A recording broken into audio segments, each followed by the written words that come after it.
मेरे प्यारे दोस्तों, स्वागत है आपको मेरे चैनल लर्न बाय आर्यन में। पिछले सेशन में मैंने आपको प्रश्नावली 3.3 में जो मैंने दूसरा क्वेश्चन है, दूसरे हमको कितने क्वेश्चन थे, कुल 5 क्वेश्चन थे, जिसमें मैंने आपको 3 क्वेश्चन बताए थे। तीनों क्वेश्चन बहुत ही इंपॉर्टेंट है। यदि आपने नहीं देखा तो आप चैनल पर जाके देख सकते हैं। मैंने 2 क्वेश्चन, यानी जो 3 क्वेश्चन थे उसको मैंने वन शॉट में कर, जो 2 क्वेश्चन है उसको मैं इस वीडियो में बताऊंगा, क्योंकि दोनों की क्वेश्चन बहुत ही इंपॉर्टेंट है। तो बिना देरी करते हुए अपने क्वेश्चन की ओर बढ़ते हैं। तो यानी हमारा जो चौथा नंबर क्वेश्चन है, पहले हम क्या करेंगे, पहले हम इस पर स्टार लगाएंगे, क्योंकि हमारा क्वेश्चन क्या है, बहुत ही इंपॉर्टेंट है। तो हमारा चौथा नंबर क्वेश्चन क्या है, पहले इसको ध्यान से पढ़ते हैं, फिर इसके बाद हम इसको सॉल्व करते हैं। तो क्वेश्चन हमसे क्या कह रहा है कि मीना 2000 रुपए निकालने के लिए बैंक गई। यानी जो मीना है वो 2000 रुपए निकालने के लिए बैंक गई। उसने खजांची से 50 और 100 रुपए के नोट देने के लिए कहा। यानी खजांची वहां कोई बैंक वाला जो होता है, जो पैसे निकाल के देता है, उसे खजांची कहते हैं। यानी उसने खजांची से 50 रुपए और 100 रुपए के नोट देने के लिए कहा। उसके आगे क्या है, मीना ने कुल 25 नोट प्राप्त किए। यानी मीना ने कुल 25 नोट प्राप्त किए, जिसमें से कुछ 50 के हैं, कुछ 100 के हैं। ज्ञात कीजिए उसने 50 और 100 रुपए के नोट कितने प्राप्त किए। यानी हमें बताना है इसमें कि 50 और 100 रुपए के कितने नोट उसने लिए थे। तो इसके लिए हम करेंगे क्या, तो यानी अभी हमें 50 और 100 रुपए के नोटों की संख्या नहीं पता है, तो इसके लिए हम मानेंगे, क्या मानेंगे कि माना 50 रुपए के नोटों की संख्या। यानी हमें पता नहीं, अगर हमको पता चल जाएगा तो हम आराम से ज्ञात कर लेंगे कि कितने नोट प्राप्त किए थे। यानी 50 रुपए के नोटों की संख्या माना हमने x, और 100 रुपए के नोटों की संख्या हमने माना y। यानी 50 रुपए के नोटों की संख्या x और 100 रुपए के नोटों की संख्या y। अब आगे हम करेंगे क्या, प्रश्न अनुसार। क्या प्रश्न, क्या यानी प्रश्न हमसे क्या कह रहा है, प्रश्न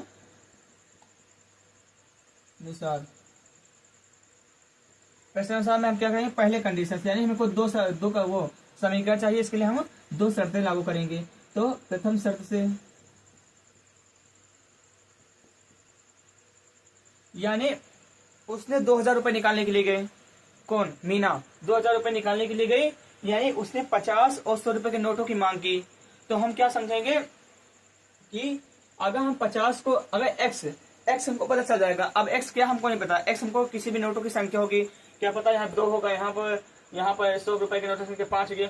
अगर हम 50 का x से मल्टीप्लाई करेंगे और 100 का y से मल्टीप्लाई करेंगे, और ये बराबर का 2000 हो जाएगा। उसके बाद हमारा दूसरा समीकरण जो बनेगा उसमें हमसे क्या, कुल 25 नोट है। इसका मतलब है कि ये वाले नोट, 50 नोटों की संख्या x और 100 रुपए के नोटों की संख्या y, इनको जोड़ने पर जो संख्या जो नोट प्राप्त हुए, हमको कुल 25 नोट प्राप्त किए। लेकिन उससे पहले हम क्या करेंगे, पहले शर्त क्या गया, यानी उसने 2000 रुपए निकालने के लिए गई। तो 2000 रुपए क्यों कैसे प्राप्त करेगी, यानी जैसे 2000 रुपए कैसे प्राप्त करेगी, यानी अगर 50 रुपए के नोटों की संख्या और 100 रुपए के नोटों की संख्या, यानी 50 को x से मल्टीप्लाई प्लस 100 को y से मल्टीप्लाई। यानी x कुछ भी हो सकता है, x और y कुछ भी हो सकता है, या फिर 1 हो सकता है, या फिर 2 हो सकता है, यह हमको नहीं पता है। तो यानी नोटों की संख्या x और y, यानी यह हमारा समीकरण नंबर 1 हो जाएगा। इसको थोड़ा पास ले देते हैं, यानी हमारा समीकरण नंबर 1 हो जाएगा। अब हम दूसरे शर्त से बात करते हैं। यानी 2 समीकरण के लिए हमको 2 शर्तें चाहिए। अब दूसरा शर्त क्या कह रहा है कि उसने कुल 25 नोट प्राप्त किए। अब आप ध्यान दीजिए कि 50 रुपए के नोटों की संख्या x है और 100 रुपए के नोटों की संख्या y है। यानी कुल नोटों की संख्या उसने 25 प्राप्त किए। यानी x और y, कुल मिला के x और y को हम जोड़ेंगे तो कुल 25 नोट हो जाएंगे। यानी द्वितीय शर्त से क्या होगा, यानी 50 रुपए के नोटों की संख्या प्लस y नोटों की संख्या, कुल मिला के कितने नोट है, 25 नोट है। यह हमारा होगा समीकरण नंबर 2। अब इसी को हम हल कर देंगे, हमारा 2 समीकरण मिल गया, इसी को हल कर देंगे तो हमारा जो, यानी हमको 50 रुपए के नोटों की संख्या और 100 रुपए के नोटों की संख्या पता चल जाएगा। अब हम करेंगे क्या, अब इसको हम क्या करेंगे, या तो विलोपन विधि से करें या तो प्रतिस्थापन विधि से। तो हम क्या करेंगे, हम इसे विलोपन विधि से करेंगे। विलोपन विधि करने के लिए मैंने आपको बताया था किसी भी एक चीज को बराबर करना, फिर इसको विलुप्त यानी उसको काट देना है। तो करेंगे क्या, हम समीकरण 2 में देखिए यहाँ 50 है, तो यहाँ 50 लेने के लिए क्या करें, 50 से मल्टीप्लाई कर दें, बस यही करना है। यानी समीकरण 2 में, और देखिए 50x और यहाँ 50x अभी मल्टीप्लाई करेंगे तो हो जाएगा, तो उसको माइनस करेंगे, हम घटाएंगे। यानी समीकरण 2 में 50 से गुणा करके समीकरण 1 को घटाने पर, यानी हम घटाएंगे क्योंकि हमारा प्लस में, इसको घटाने के लिए हमको माइनस चाहिए। तो करेंगे क्या, तो पहले हम इसका मल्टीप्लाई कर देते हैं। तो 50 से x में करेंगे तो क्या आ जाएगा, 50x, 50 से सम में करेंगे यानी, और 50 का y में करें तो 50 का y में करें तो 50y इक्वल टू, अब 50 का 25 से करेंगे तो क्या आ जाएगा, 25 25 5 25 25 5 में 10 10 दी 12, यानी 1250 ये आ जाएगा। अब हमको क्या करना है, यानी हमको आगे क्या करना है, समीकरण 1 को घटाने पर। समीकरण 1 क्या है, 50x प्लस का 100y इक्वल टू 2000। अब इसे को हम घटाएंगे, घटाने में मैंने आपको बताया था निशान क्या होता है, बदल जाते हैं। तो ये प्लस का था माइनस हो जाएगा, ये प्लस का माइनस, ये प्लस का माइनस, यानी प्लस माइनस कैंसिल। अब देखिए माइनस का 100y, अब हमको ये चीज नहीं देखना है, अब हमको माइनस वाला देखना है, यानी माइनस का 100y प्लस का 50y। तो 100 में से 50 गए तो माइनस का 50y, क्योंकि बड़ी संख्या का चिन्ह लगता है, इक्वल टू। अब देखिए 2000 में से 1250 घटाइए कितना जाएगा, यानी 0, 10 में से 5 गए 5, जहां बचा 9, 9 में से 2 गए, कितना आएगा 9 में से 2 गए 7, इतना आएगा ना, 5 15 7 देना, हाँ इतना आएगा। अब देखिए ये भी माइनस में आएगा क्योंकि बड़ी संख्या के चिन्ह। अब देखिए माइनस से माइनस कैंसिल, 0 से 0 कैंसिल। अब 5 को 75 से भाग दीजिए तो y इक्वल टू क्या आ जाएगा, 5 एकम 5 और 2 हो गया 5 2 वो 5 5 25, यानी y की वैल्यू क्या आ गई 15। अब y की वैल्यू 15 हम सभी का चाहे 1 में दे चाहे 2 में दे, वो विलोपन विधि में क्या होता है, चाहे जिसमें लिख सकते हैं, हमको वैल्यू मिल जाएगी। तो क्या करेंगे, क्या y इक्वल टू 15 समीकरण 2 में रखते हैं क्योंकि हमको आसानी से मिल जाएगा। इसमें करेंगे तो गुणा भाग करेंगे तो क्या करेंगे, समीकरण 2 में रखने पर, अब 2 यानी जहां पर y है वहां पर 15, तो x प्लस 15 इक्वल टू 25। तो x इक्वल टू 25, ये प्लस का 15 इधर आएगा माइनस का 15, तो x इक्वल टू क्या आ जाएगा 10। अब आप देखिए x की वैल्यू 10 आ गई और y की वैल्यू 15। अब x हमने किसको माना था, x हमने माना था 50 रुपए की नोटों की संख्या, तो लिख दीजिए, इसलिए 50 रुपए के नोटों की संख्या क्या आ गई 10, और 100 रुपए के नोटों की संख्या कितनी आ गई, यानी 15। अब उत्तर की जांच करने के लिए बहुत आसान है। अभी क्वेश्चन ने क्या कहा था कि मीने 2000 रुपए निकालने के लिए गए थे, तो मैंने अभी आपको क्या बताया था, जो हमारा x और y की वैल्यू आएगा उसको हम 50 से यानी x की वैल्यू को जो हम 50 से मल्टीप्लाई कर देंगे और y की वैल्यू को 100 से, तो 50 की वैल्यू क्या आया, हम कहेंगे यानी 50 कुल 2000 आना चाहिए। अभी हम इसको मल्टीप्लाई करें 2000 आ जाएगा तो हमारा उत्तर सही है। तो 50 गुणे x की वैल्यू कितनी आई है, x की वैल्यू यानी 10 आई है, तो 10 प्लस 100 गुणे y की वैल्यू कितनी आई है, y की वैल्यू आई है ये 15 इक्वल टू ये 2000।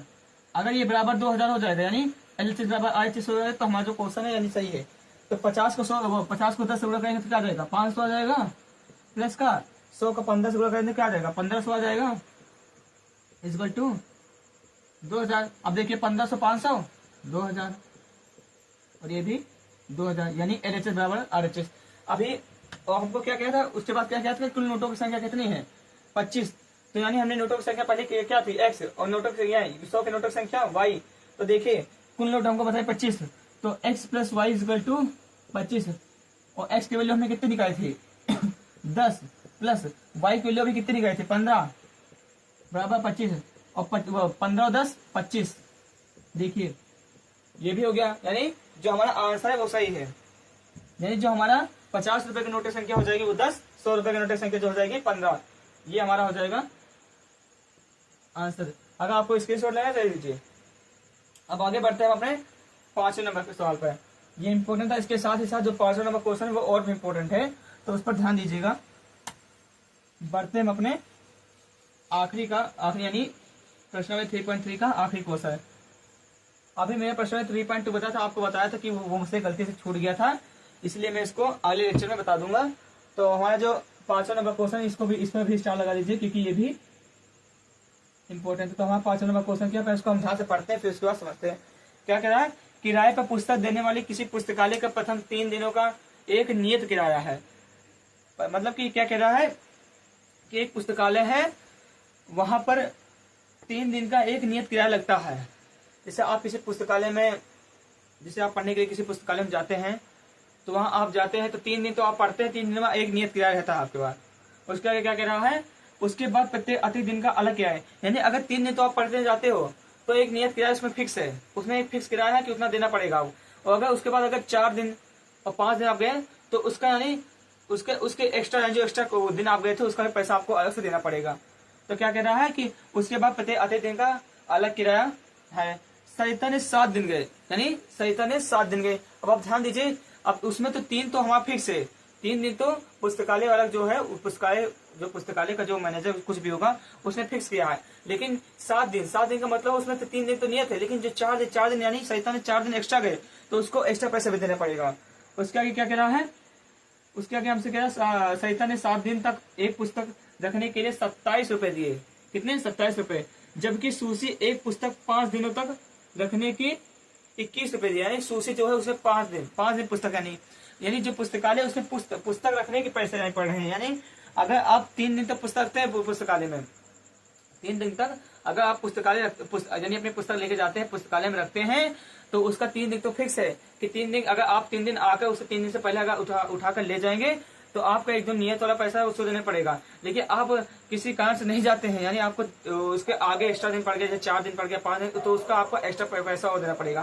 तो हमको क्या बताना है इसमें हमको बताना क्या है, हमें इसे बताया है कि नियत किराया तथा प्रत्येक अतिरिक्त दिन का किराया। यानी हमको नियत किराया बताना है कि नियत किराया कितना पड़ रहा है। नियत किराया जो फिक्स है वहां पर वो कितना पड़ रहा है, वो अतिरिक्त दिन, यानी जो अतिरिक्त जो जैसे सरिता ने 7 दिन गए तो 7 दिन में से 3 दिन तो फिक्स है, यानी 4 दिन क्या है, 4 दिन हमको बताना है सरिता ने 4 दिन में कितने पैसे दिए, ये बताना हमको। तो यानी हम करेंगे क्या, अब हम मानेंगे, यानी हमको पता नहीं कि नियत किराया कितना है, तो पहले मानेंगे, माना प्रथम 3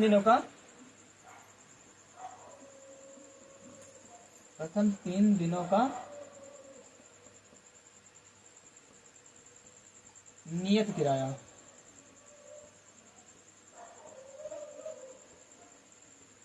क्या मानेंगे, X रुपए। और प्रत्येक, यानी इसके बाद के प्रत्येक क्या लिखा आगे, प्रत्येक अतिरिक्त दिन का किराया, प्रत्येक अतिरिक्त दिन का किराया मानेंगे Y रुपए। अब प्रश्नानुसार में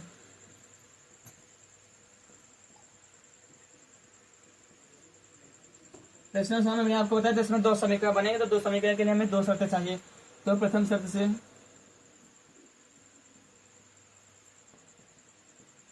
तो पहला कंडीशन क्या कह रहा है हमसे कि जो सरिता है, सरिता ने 7 दिनों तक एक पुस्तक रखने के लिए 27 रुपए दिए। यानी जो सरिता है उसने 7 दिन तक पुस्तक रखी अपनी, कितनी, 7 दिन तक। तो यानी उसको नियत किया तो उसका फिक्स है, यानी 3 दिन तक फिक्स है। यानी क्या करेंगे, पहले लिखेंगे नियत किया, पहले नियत किया आप लिख दीजिए X। अब प्लस उसने अतिरिक्त कितने दिन गए, यानी उसने 7 दिन गए, 7 दिन में से जो उसका 3 दिन है उसका तो नियत है, मैं लिख दिया प्रथम 3 दिन का नियत जो किराया है वो X है, यानी X तो उसको देना ही पड़ेगा। उसके साथ साथ उसके आगे अगर वो एक्स्ट्रा रखती है उसकी किताब, यानी जो अपने 4 दिन एक्स्ट्रा रखती है उस पुस्तकालय में किताब, उसका पैसा उसको अलग से देना पड़ेगा। तो क्या करेंगे, प्रत्येक अतिरिक्त दिन का, यानी 1 दिन का Y, तो 2 दिन का 2Y, 3 दिन का 3Y, 4 दिन का 4Y। इसलिए उसने 7 दिन में से 3 दिन तो वो फिक्स था पैसा, बाकी 4 दिन उसने रखे थे ऐसे, तो उसका पैसा कितना पड़ेगा, 4Y। ये बराबर उसने कितने रुपए दिए, यानी इसका पैसा 3 दिन का पैसा और जो एक्स्ट्रा जो उसमें गई थी वो उसका भी पैसा कुल मिला के उसने 27 रुपए दिए। ये हमारा समीकरण नंबर 1। अब हम दूसरे शर्त से, यानी हमारा दूसरा कंडीशन क्या है वो देखते हैं।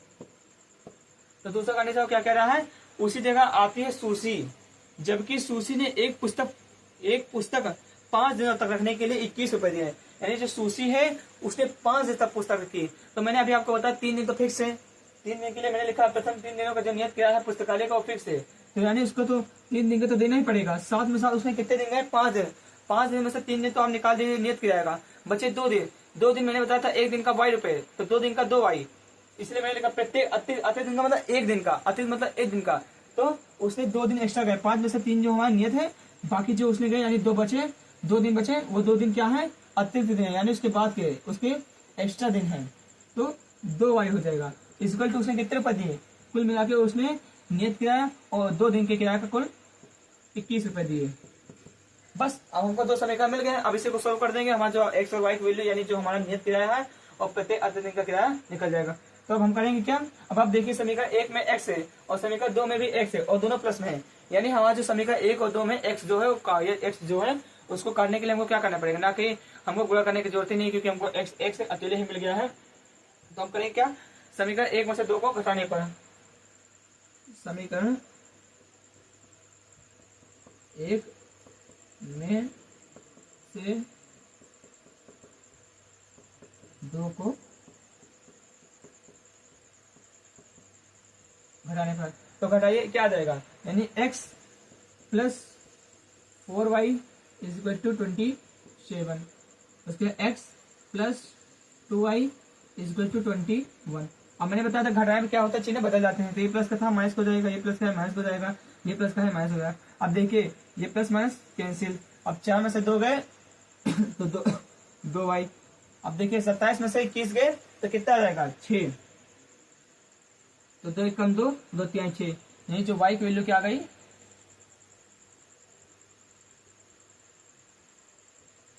y की वैल्यू, यानी y की वैल्यू क्या आ गया, 3। अब y इज इक्वल टू 3, अब विलोपन में दी है तो आप चाहे जिस समीकरण में दे, चाहे 1 में चाहे 2 में, तो समीकरण y इज इक्वल टू 3 समीकरण आपकी बात हम 2 में 1 में रखते हैं, समीकरण 1 में रखने पर तो रख दीजिए, जहां y है वहां पर 3, यानी x प्लस 4 इंटू वाई की जगह पर 3 इज इक्वल टू 27। तो x प्लस 4 3 12 इज इक्वल टू 27। तो x ये प्लस का बराबर हो जाएगा माइनस का बराबर, यानी 27 माइनस 12। तो x इज इक्वल टू क्या आ जाएगा, 7 में से 2 गए 5, 2 में से 1 गए 1, यानी x की वैल्यू जो आ गई वो आ गई 5।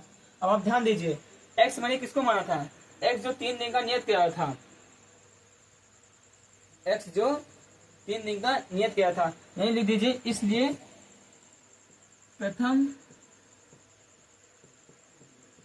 3 दिनों का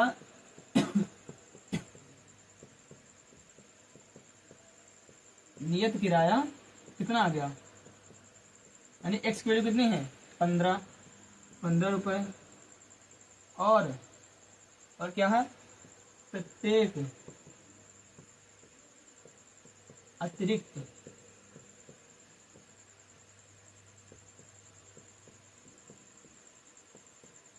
दिन का किराया